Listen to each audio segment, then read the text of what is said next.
Hey guys, and welcome back to my channel. Today I'll be showing you guys how to make these silkworm light jelly or gummy for sweet coconut dessert. I've had a few requests, so today I finally had the chance to make these.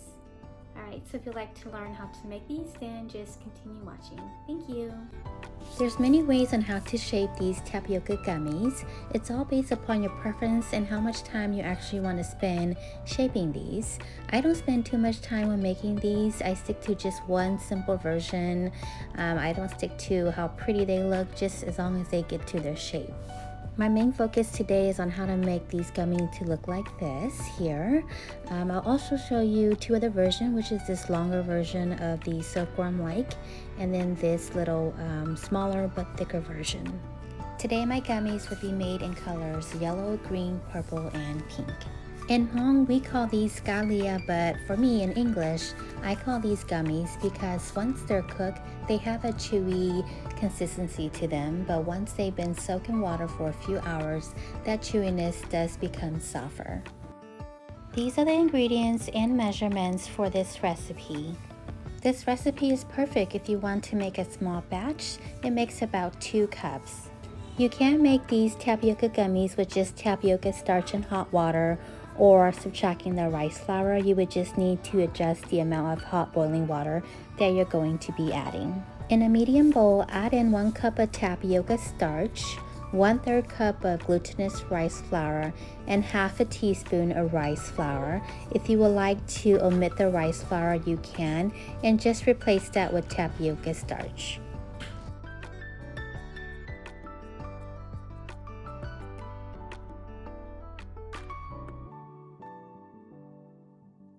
Mix these dry ingredients together so they are incorporated.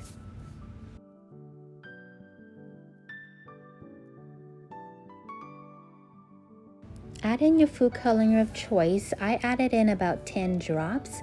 Add the amount that you want based upon what your preference is. And then add in 2 cups of hot boiling water. This needs to be hot boiling, not just hot water. Mix well with a spoon or spatula for about 1 to 1.5 minutes before kneading the dough by hand because it's very hot, so make sure that you're very careful.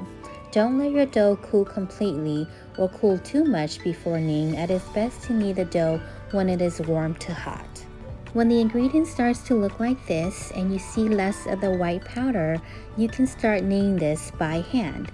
Again, be careful because it is still very hot.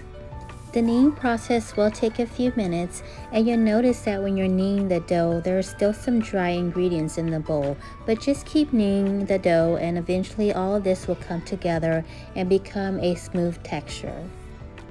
If for any reason it feels like it is too dry, you can add a few drops of hot water, or if it feels like it is too wet, just add a little bit more of the tapioca starch.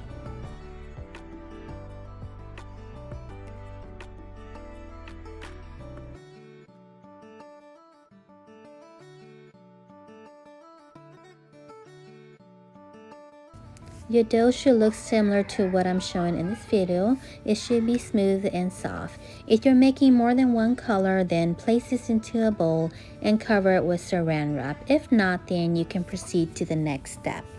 Covering the dough in saran wrap just prevents it from drying out. When ready to shape, grab half of the dough, roll it into a log between your hands, and the thickness of this should be 1/4 to 3/4 inches in thickness, but sizing really depends on what you want this to be. After you have rolled the dough into a log, cut it in half and then cut this into slices about 1/8 to 1/4 inches. You may want to make your gummies a little bit smaller in size because once they're cooked and soaked in water, they do increase in size just a little bit. You will need this special tool called a cavatelli pasta tool. This tool I purchased off of Amazon. There's also the plastic type, which may be easier to clean and cost cheaper. If you can't find this tool, you can also use a clean new comb. Sprinkle some tapioca starch over the cut and sliced dough just so they're not too sticky. This is how we're making our tapioca gummies today. Before starting, make sure to dust a little bit of tapioca starch onto your cavatelli pasta tool. Grab a piece of the dough that you have sliced. Give it a quick squeeze to lightly flatten the dough between your index finger and your thumb.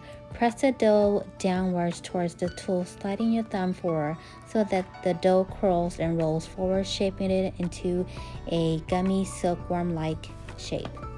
This is one way of how to shape if you want it to be more of a perfect, smaller silkworm-like shape. I don't usually do my shaping this way because it takes a little bit too much time.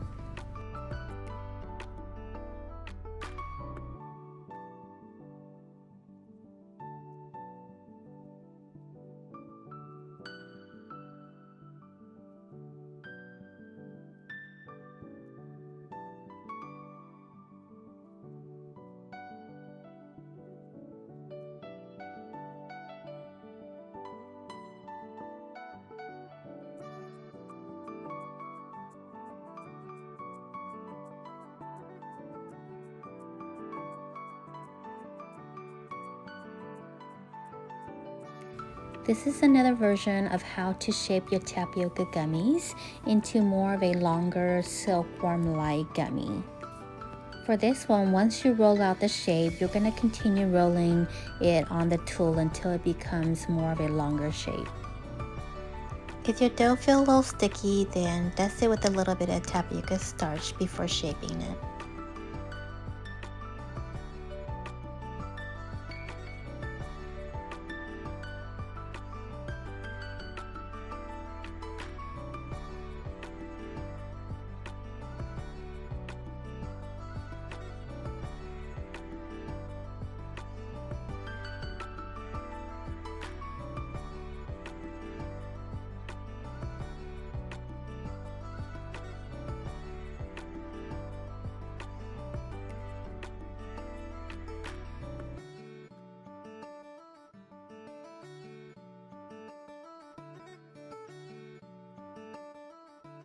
This is the way I prefer to shape my tapioca gummies, holding the tool up and then following the same technique as what I mentioned earlier.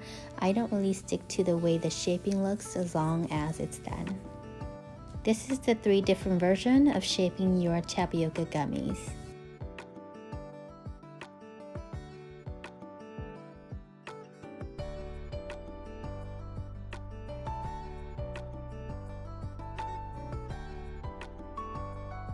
To cook these, boil a large pot of water with 10 cups of water if you're making a few batches. Otherwise, if you're just doing one batch, then you really just need about 4 cups of water. When the water comes to a boil, add in the shea dough. Give this a quick mix and then allow it to cook.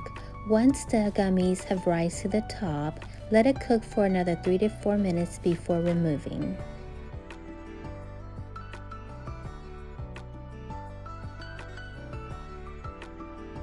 Get an ice bath or ice water ready in a bowl.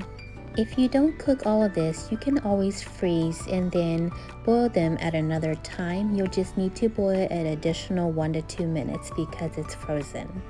After 3 to 4 minutes that they have been cooked, remove and place them into your ice bath to cool. If the water is hot, then drain out that warm water and make sure that the water that these are sitting in are cool water.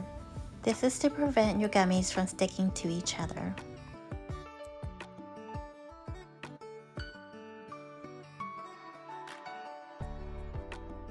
This is how the tapioca gummies look like once they're cooked. Keep in mind when they're first cooked, they are a little bit chewier, but once they've been soaked in cool water for a few hours, the chewiness will be less. You'll also notice that once these gummies have been soaked in water for a little bit, they do enlarge slightly in size. Thank you so much for watching. I hope you found this recipe and tutorial helpful. Bye!